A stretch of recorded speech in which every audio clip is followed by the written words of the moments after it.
Keluarga-keluarga yang berbahagia, salam jumpa kembali dalam Inspirasi Sabda bagi Keluarga pada hari ini, tanggal 22 Maret tahun 2021. Marilah kita mendengarkan Injil Yesus Kristus menurut Yohanes bab 8 ayat 1-11. Pagi-pagi benar, ia berada lagi di bait Allah, dan seluruh rakyat datang kepadanya. Ia duduk dan mengajar mereka. Maka ahli-ahli Taurat dan orang-orang Farisi membawa kepadanya seorang perempuan yang kedapatan berbuat zina.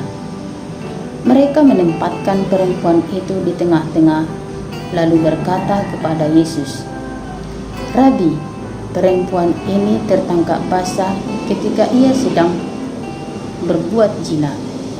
Musa dalam hukum Taurat memerintahkan kita untuk melempari perempuan-perempuan yang demikian. Apakah pendapatmu tentang hal itu?" Mereka mengatakan hal itu untuk mencobai dia, supaya mereka memperoleh sesuatu untuk menyalahkannya. Tetapi Yesus membungkuk, lalu menulis dengan jarinya di tanah. Dan ketika mereka terus-menerus bertanya kepadanya, ia pun bangkit berdiri, lalu berkata kepada mereka, "Barang siapa di antara kamu tidak berdosa, hendaklah ia yang pertama melemparkan batu kepada perempuan itu." Lalu ia membungkuk pula dan menulis di tanah. Tetapi setelah mereka mendengar perkataan itu, pergilah mereka seorang demi seorang, mulai dari yang tertua.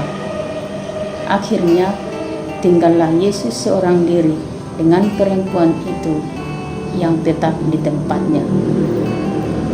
Lalu Yesus bangkit berdiri dan berkata kepadanya, "Hai perempuan, di manakah mereka? Tidak adakah seorang yang menghukum engkau?" Jawabnya, "Tidak ada, Tuhan." Lalu kata Yesus, "Aku pun tidak menghukum engkau. Pergilah dan jangan berbuat dosa lagi mulai dari sekarang." Demikianlah Injil Tuhan.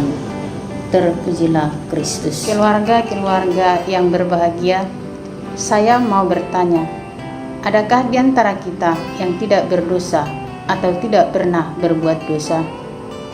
Allah membenci dosa, tetapi mengasihi pendosa.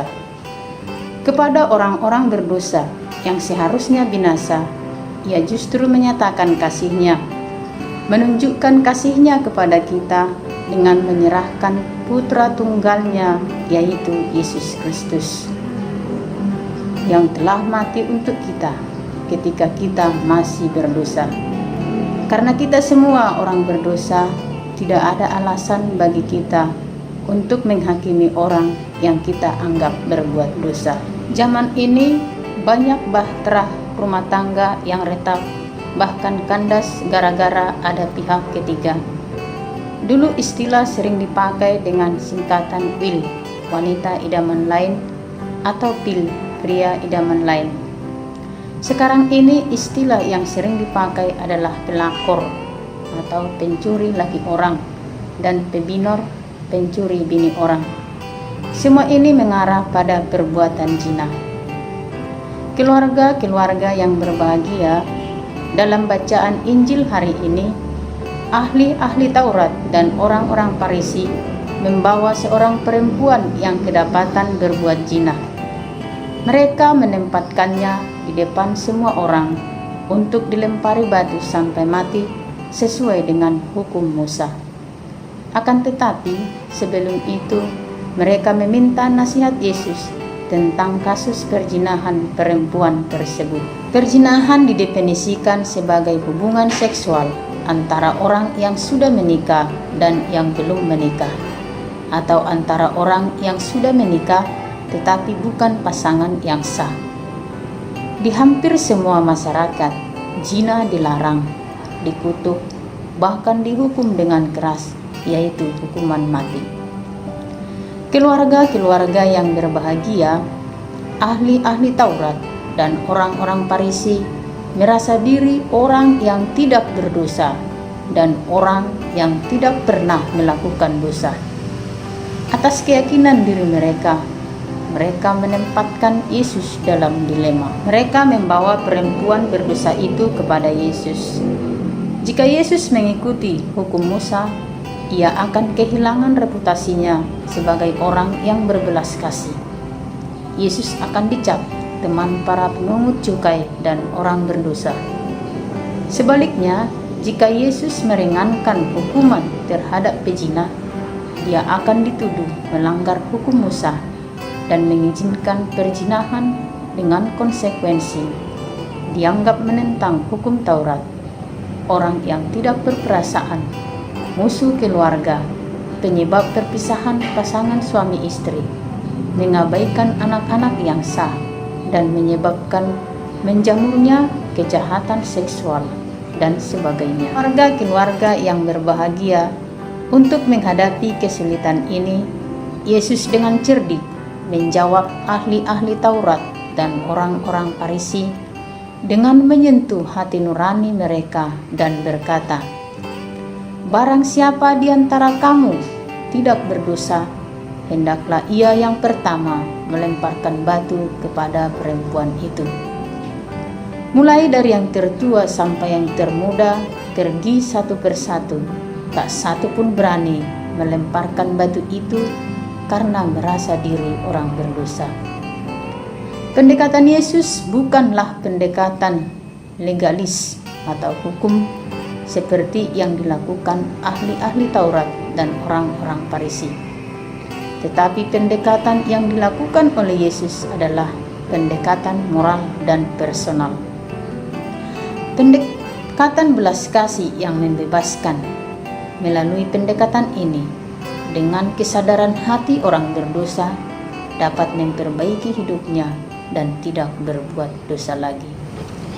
Yesus menunjukkan belas kasih yang tiada batas.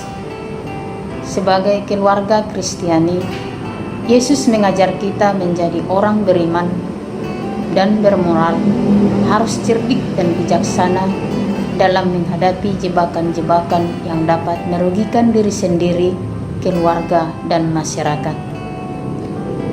Seiring dengan kemajuan teknologi, tidak bisa dipungkiri bahwa kemajuan teknologi tersebut dapat merusak hubungan suami istri, merusak hubungan keluarga.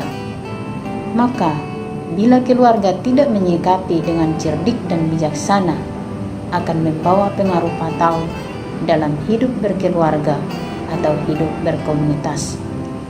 Karena pelakor dan pebinor bukan hanya ada di dunia nyata, tetapi juga ada di dunia maya. Keluarga-keluarga yang berbahagia, kita juga belajar tentang banyak hal, baik sebagai pribadi, keluarga, maupun komunitas, tentang bagaimana menyikapi sesama kita yang jatuh dalam dosa. Memang benar kita hidup dengan aturan, baik aturan sipil maupun keagamaan. Ada sejumlah aturan yang berisi tentang larangan dengan segala sanksinya jika hal itu dilanggarnya.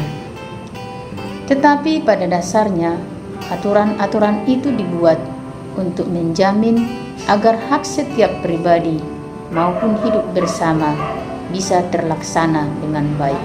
Jika seorang di antara kita itu melanggar aturan atau jatuh dalam dosa, apakah kita begitu saja langsung mengadilinya, ataukah kita membantunya supaya ia kembali ke dalam hidup yang baik?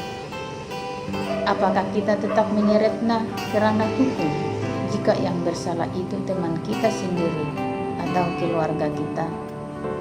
Ataukah kita mengutamakan pendekatan kasih terlebih dahulu? Apa yang dilakukan oleh Yesus terhadap perempuan yang berzina dengan menunjukkan belas kasihnya, kiranya hal itu juga menjadi model bagi kita dalam menyikapi sesama kita yang jatuh dalam dosa. Secara tidak langsung mengecam dosa perzinahan, tetapi ia mengampuni pezina yang berdosa. Dengan kata lain, ia mengajar kita untuk membenci dosa dengan berkata, "Jangan berbuat dosa lagi mulai dari sekarang." dan untuk mengasihi serta mengampuni orang yang berdosa, Yesus berkata, "Aku pun tidak menghukum engkau." Yesus berbelas kasih terhadap kita. Ia memberi kita kesempatan untuk bertobat dan untuk tidak berbuat dosa lagi. Semoga dalam masa prapaskah ini, kita memiliki tekad untuk tidak berbuat dosa dan dapat saling mengampuni satu sama lain. Semoga.